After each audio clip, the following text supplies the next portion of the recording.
ইচ্ছে থাকলে উপায় হয়। বেঁচে থাকার জন্য শুধু গায়ের বলই যথেষ্ট নয়, বুদ্ধিরও প্রয়োজন। তবে আজকে শুনুন কাক আর জলের কলসির গল্প। একদিন এক কাক গরমের দুপুরে তৃষ্ণার্ত হয়ে জলের জন্য এদিক ওদিক ঘুরছিল। হঠাৎ সে দেখতে পেল গাছের নিচে একটা কলসি পড়ে আছে। জলের কলসি দেখে তৃষ্ণা নিবারণের জন্য কলসির মুখে এসে বসল কাকটি। কলসির মুখে তার ঠোঁট ঢুকিয়ে দেখল জল আছে কলসির একেবারে তলায়।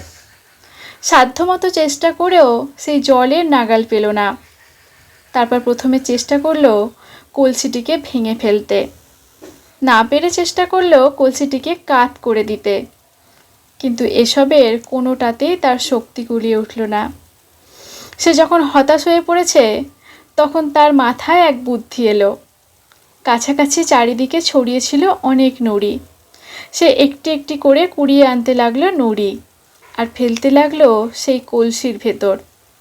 এভাবে ফেলতে ফেলতে এক সময় সেই কলসির জল উঠে এলো কলসির মুখের কাছে।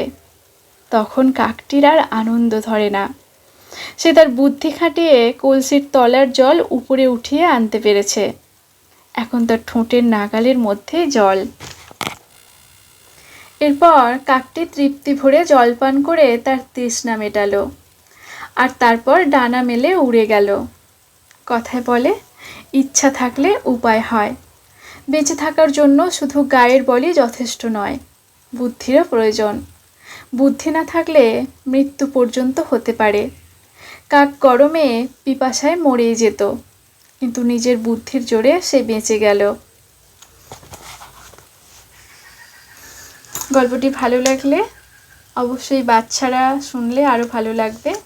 লাইক, কমেন্ট, শেয়ার করে সকলের কাছে পৌঁছে দেবেন। ধন্যবাদ।